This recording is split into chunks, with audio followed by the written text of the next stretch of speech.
الشيطان الرجيم بسم الله الرحمن الرحيم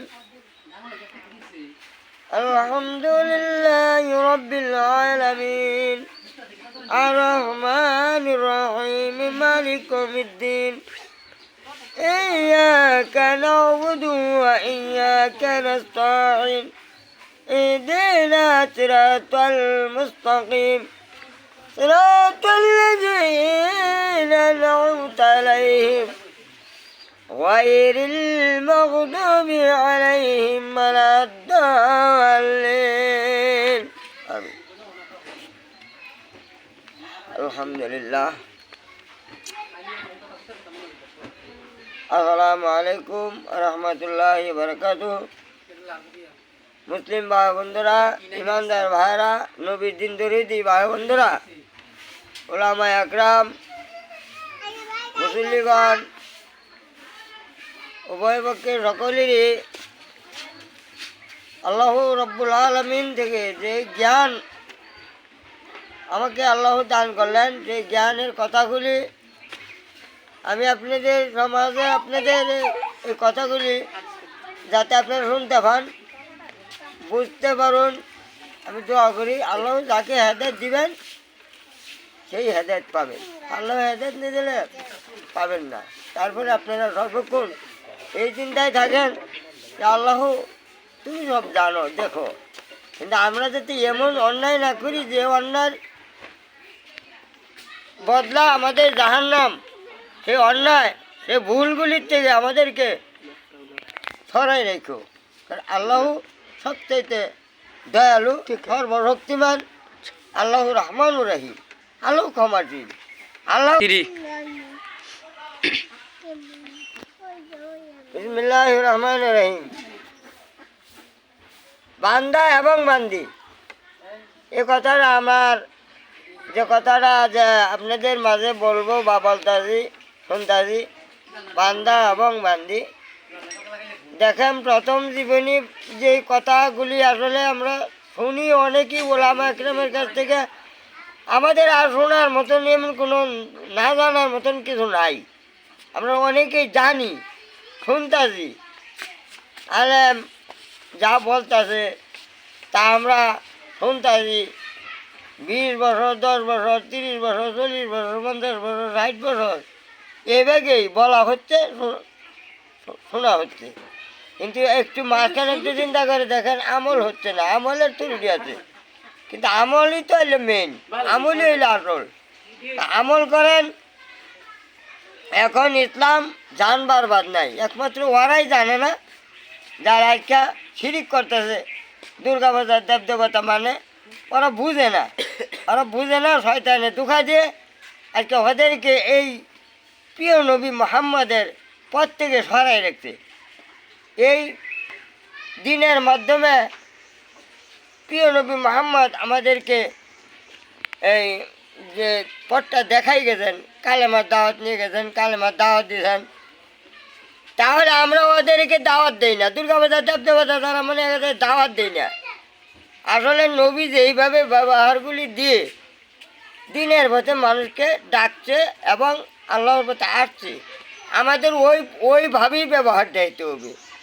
যদি আমরা একটু এরকম বুজুর্গ নিয়ে দেখাই, এরকম ধমক দাবার দেই, এরকম নিজে একটা কড়া ভাগে যদি করি, তাহলে এটা হইল না। এটা আমার নিজের মন খারাপ হবে না। প্রিয় নবী যেইভাবে আচরণ দিয়ে ব্যবহার দেখায় মানুষকে হেদায়েতের পথে ডাকছে বা আসছে, তাহলে আমরাও এইভাবেই যেতে হবে। আগে একটা কথা হলে কি, আগের আল টেনতে যাবো, পাশের আল কিন্তু লাগালাগি থাকতে হবে। যদি এক হাত আদাত হেদিক তেদিক আপনি আলবান, আপনি ক্ষেত্রে উঠাই দিব। এরকম আমলগুলি আপনার প্রিয় নবীর দিকে লক্ষ্য রেখে, কোরআনের দিকে লক্ষ্য রেখে আমল করে যেতে হবে। কিন্তু যাইতেছেন না, আমি আপনাদের এই সমাজের কথাগুলি বলে দেবো। আপনারা হঠাৎ করে দেখবেন যে এগুলি কোত্থেকে কয়, এ তো কোত্থেকে কী হইল। বড় বড় আলেম আছেন, অনেক জানলেওয়ালা আছেন, কোরআনে বিস্তারিত সব জানেন, মুখস্থ করে ফেলছেন, আপনি অনেক 10-20 হাজার লক্ষ মানুষ আপনার সামনে নিয়ে আপনি আলোচনা করলেন, আপনি অনেক মানুষ দেখলেন, কিন্তু যাই দেখেন গা ওনারা কাছে শুনেই, কিন্তু আপনার কথা শোনার পরে যদি মানতো, আমল করতো, তাহলে এইভাবে মানুষ ভাটতেই থাকতো, দিনের পথে আসতেই থাকতো। কিন্তু না, ওনারা শোনার মাধ্যমে একটা একটা তাদের লাভ আছে। দেখবেন আমি এই কথাটা আপনাদের বলে যেতে, একটা লাভ আছে কারণে শুনে দেখবেন লক্ষ লক্ষ আত্মসাৎ করছে, মানুষকে মানুষকে জোর জুলুম করছে, মানুষকে বিপদে ঢেলে দিতে, মানুষকে যে অর্থ সম্পদটা বানানো হয়েছে সে অর্থ সম্পদটা জোর করে নিয়ে আসছে। আনার পরে আপনি একজন বক্তা, আপনি একজন আলেম, আপনার সম্মুখে যে একটু হাতি শুনলে তার মনে একটা আর্থ হয়েছে, আমি শুনলে বুঝি আমার গুনাহ মাপ। এত রং না, পাপ থেকে মুক্ত হয়ে আপনি ইবাদত করতে হবে, পাপ থেকে একদম মুক্ত হয়ে ইবাদত করতে হবে। এবার আরেকটা কথা আছে এখানে, আমার আপনারা ভুল ধারণা, ভুল বোঝাবুঝি করবে না, পাপ থেকে মুক্ত হয়ে করতে হবে, ঠিক আছে, কিন্তু ভুল যেটা আপনি হঠাৎ ভুল যাই না ভুল করবেন, মাপ পাবেন না। হঠাৎ ভুলের মাপ আছে। আদম এবং হাওয়া তো ওনারা জান্নাতে ছিলেন,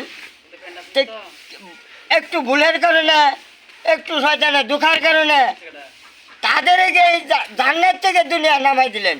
নামাই দেওয়াতে তারা কি প্রার্থনা করলেন, কীভাবে ক্ষমা চাইলেন? রব্বানা যালামনা আনফুসানা ওয়া ইল্লাম তাগফির লানা ওয়া তারহামনা লানাকুনান্না মিনাল খাসিরিন।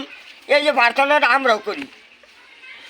এখন যদি আমরা পাপ করি, আবার পাপ করবো, আবার এই দোয়া করবো, এটা যদি ব্যবসা করি হবে না। কিন্তু আদম হাওয়া দেখেন একটু ভুল, শয়তানে ধোঁকা করছে, আল্লাহ কাছে ক্ষমা চাই নিলেন, আল্লাহ ক্ষমা করে দিলে। আপনারাও আমরাও যদি ভুল হঠাৎ হয়, সেই ভুল ক্ষমা পাওয়া যাবে, এটা কোনো আপনার নাই, গণ্ডগোল নাই, এটা মাপ পাবেন। জানি না ভুল করবেন, মাপ পাবেন না। জানা ভুল অনেকেই করতেছেন, মান্য ভুলও করতেছেন, মান্য ভাব করতেছেন, জান্নাও করতেছেন, কিন্তু এর মধ্যে দিয়ে একটা ওলামা একরাম একটা হাদিস কোরআনের মাধ্যমে একটা পথ পাইছেন, গুনাহ মাফ হয়ে যাবে একটা আলোচনা শুনলেই, গুনাহ মাফ হয়ে যাবে একটা আলোচনা শুনলেই। এখানে 2000-5000 দান করেই গুনাহ মাফ হয়ে যাবে। এত সহজ মনে করবেন না, এত সহজ মনে করবেন না। একটা মানুষকে আঘাত করতেন, একটা মানুষকে সংসার ধ্বংস করতেন, একটা মানুষকে হত্যা করতেন, এখন আপনি হঠাৎ করে দিনের কাছে লাগিয়ে পড়তুন। ওনার যদি দুনিয়ার থেকে যায় থাকে, আপনি এখানে দোয়া করলে হবে? আল্লাহ নবীর আইনে চলে গেছে, আল্লাহ নবীর ময়দানে চলে গেছে, আল্লাহ নবীর দিনের মাধ্যমে যাইতে হবে, পরকালের জিন্দেগিতে যেতে হবে।